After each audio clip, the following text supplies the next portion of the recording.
They started to pull our bed sheets and fan them. And the wall across from me went totally black. And all these stars kind of appeared. It's like I was outside. I feel a cold breeze, a really cold breeze.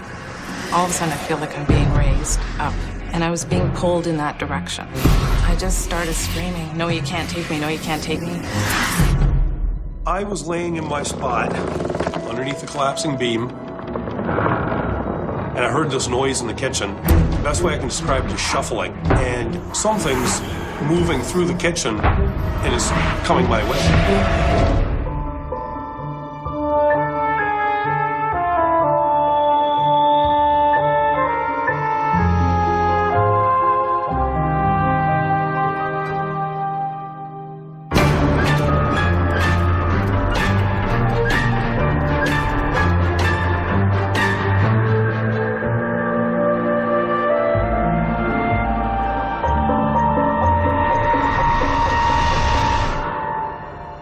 We were getting married in April of 1996, and we started looking for a house in February.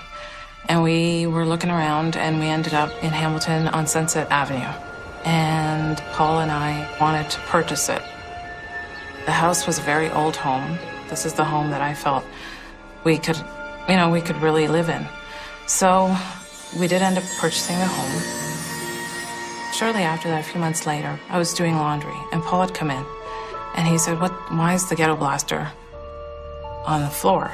And I said, well, I didn't do it. And he said he hadn't done it. And he said, I guess we have ghosts in the house. That's how it kind of all started. That's when things started to really kind of pick up speed in the way of hearing noises, doors closing, knocking sounds.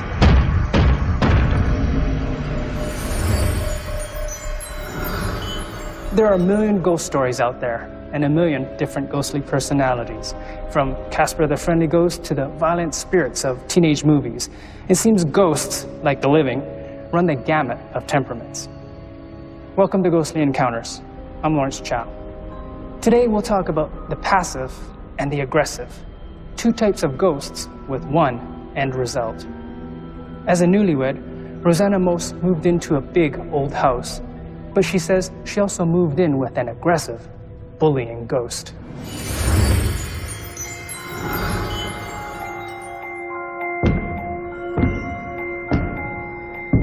Another time, Paul had left, and I heard heavy footsteps, like a man walking back and forth. And I was calling for Paul, but it wasn't him.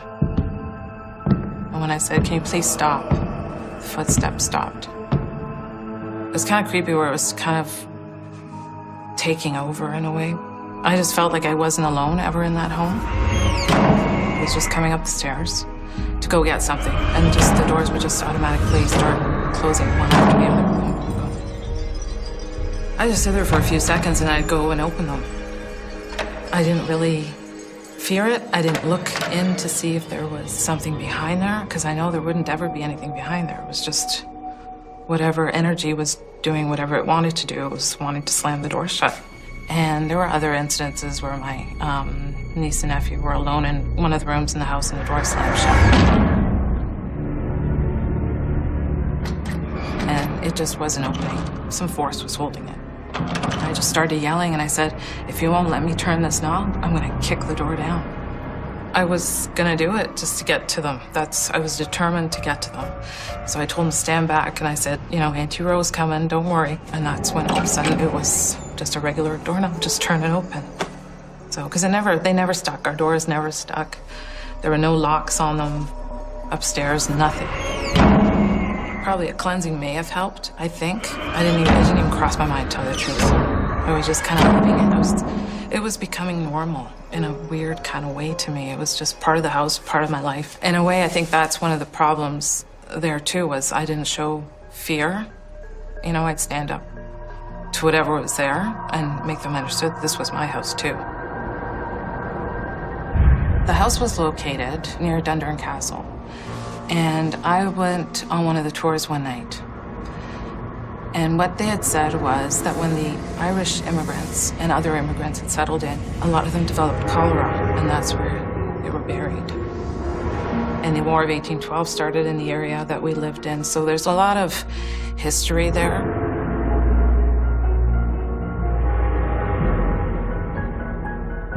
There was one incident that was kind of strange. I'd gotten myself a bowl of ice cream and I was walking into the living room. I was about to put the spoon of ice cream into my mouth when right in front of me stood this man.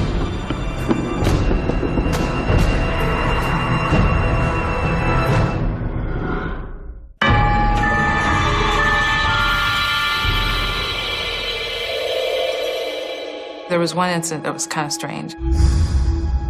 I'd gotten myself a bowl of ice cream and I was walking into the living room. I was about to put the spoon of ice cream into my mouth when right in front of me stood this man. He was transparent and he was dressed in, I guess, period attire, like 1800s maybe. And I felt a shove. I didn't see his hand push it in, but I felt it go in and it cut my gum.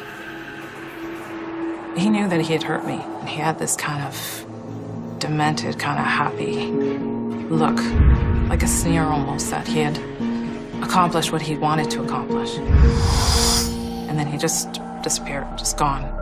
I didn't want to really believe that that happened. That was the scariest, where he touched me. It's kind of scary that they have almost that power, that energy to do that. He was, I think, a very strong presence even in his time. He was a very strong man, where what he wanted to do and who he was very significant, that kind of a man. That's the impression I got from him. It was his domain, and he didn't want anyone to enter it. And I think he was protecting it. And the thing I felt from that man when he was stood in front of me was just hate. A very strong, angry person that didn't like women. Every time things like that would happen, I was kind of, I think, in shock a lot of times, where I was just kind of thinking about it, kind of processing it, and then I'd kind of blow it off and say that, it really didn't happen. Maybe it was just me, it's just the stress of it all. The only thing that was deep in my mind living at that house was I wouldn't want to raise a child in this house. So I knew that if either we were thinking of having children, or when I became pregnant, I was going to move, because I just didn't want to be in that house. It was pretty, there was too much activity in there, and it was like I was always fighting. That's what I always felt like. I was fighting to be there, day in and day out. There was a battle waking up and a battle even while you're sleeping. The one point that was the scariest, I would say, was I was sleeping one night, and I don't know why I woke up, but I woke up and I sat up on my elbows, and the door opened, the closet door that was in front of my bed. And when it started to open very slowly, and out came these black figures, and I could tell they were male and female. And I was trying to wake up Paul, and I was shaking him, and he just would not wake up. And I mean, I wasn't being gentle about it, because I really wanted him to wake up, because I thought, what the heck is going on? They were gliding across, and they totally surrounded the bed.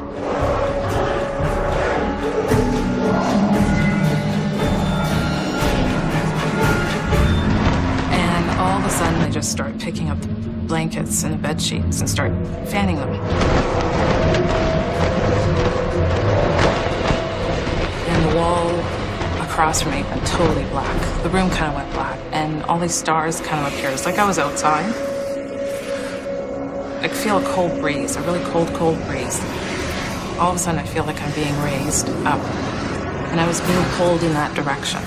I just started screaming, "No, you can't take me, no, you can't take me," and I held onto the bedpost, and I putting my head down, just holding on, like mine was white-knuckled, holding onto this bedpost, because I could feel I was being pulled. It was a very strong force. And then I could feel like this heavy warmth almost coming through.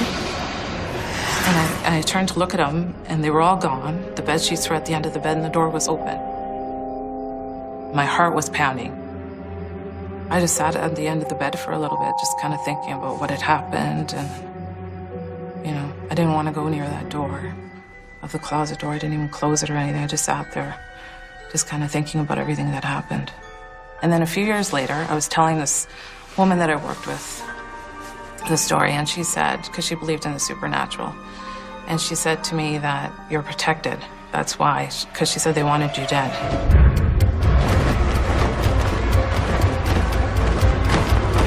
And I didn't realize till I actually left. It was kind of like an abusive relationship almost. You know, you don't realize till you leave what you've been through, and that it wasn't an everyday occurrence. Rosanna speaks of an aggressive spirit, but our experts go further than that. Pushing the ice cream, smirking and backing down when she threatens to kick in the door. These are also the actions of a cowardly bully. Craig Brownlee tells a story of a ghost who is passive rather than aggressive. But that doesn't make it any less frightening. And Craig and his roommate are about to have their first taste of that fear. They get permission to camp out in an abandoned house while looking for a proper place to live. I thought it was fantastic. It was generous. All of a sudden now we had instant place to stay. We didn't know what to expect. It was a shock when we got there because it was an abandoned, dilapidated little bungalow that was in rough shape, very rough. It seemed like wherever you walked in the house, this feeling of this is a strange place would sort of overwhelm you. It was a bit cold and chilly in there. You could see a lot of issues. The drywall was starting to go. The paint was peeling off the walls a little bit in places. There was a beam in the dining room that was coming right through the ceiling, and probably there was mold. I just can't fathom that that place would still be standing. I chose to sleep right underneath this collapsing beam. I don't know why I chose to sleep there, but something drew me to lay in that spot. And I was reading. I'm a wicked insomniac. So I remember putting my whatever it was I was reading down and shutting my eyes and trying to go to sleep.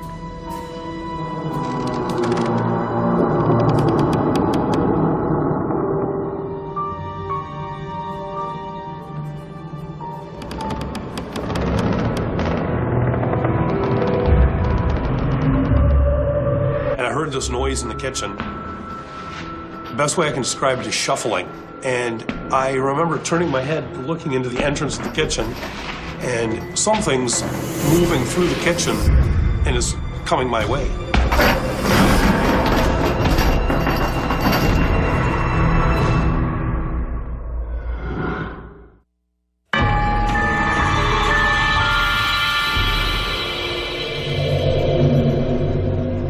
I was laying in my spot underneath the collapsing beam, and I heard this noise in the kitchen.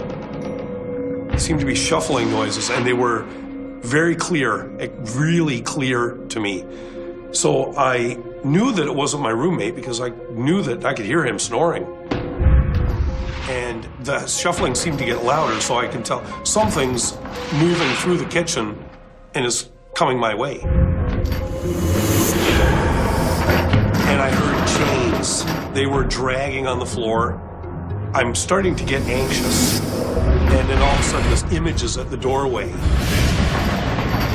No face. It was black. It was a complete black silhouette, almost like triangular.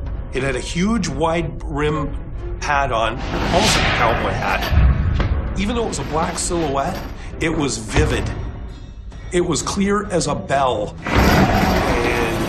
It came right through the doorway, said, I'm just going to come in here, and as it came through the doorway, it vanished. It was gone.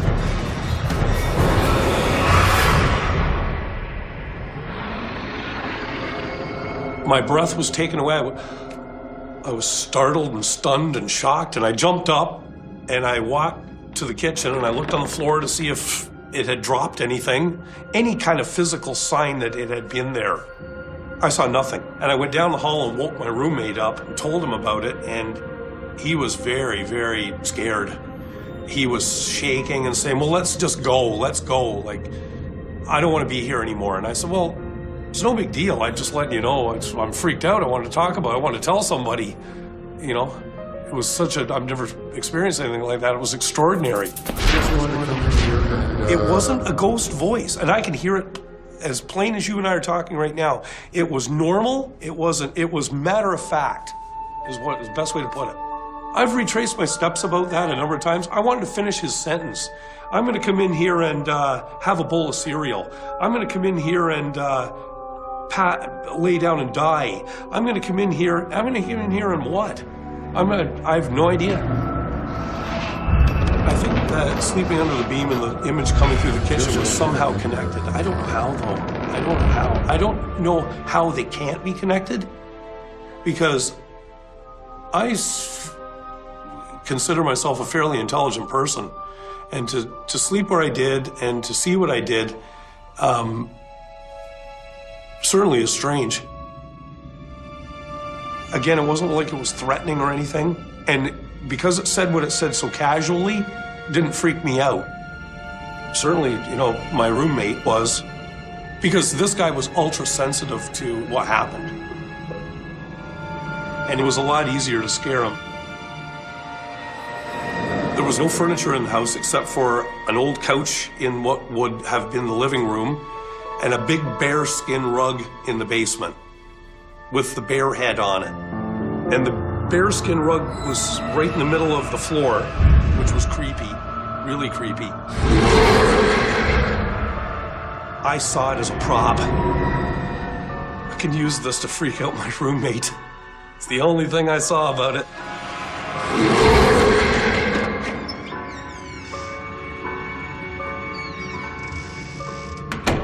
When he used to come home, I would turn the power out on the breaker panel and wrap myself in that bearskin rug and then hide. And he would come in and be flicking on the lights and say, "Hello, hello, is anybody home?" And I wouldn't be saying it. He'd say, "I know you're here."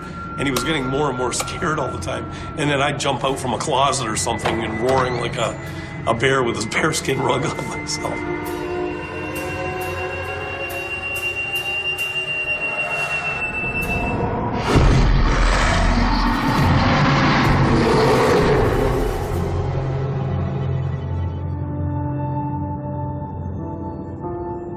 Looking back, I'm horrified that I did that. I shouldn't have done that. You know, I saw how much he was so scared and shaking.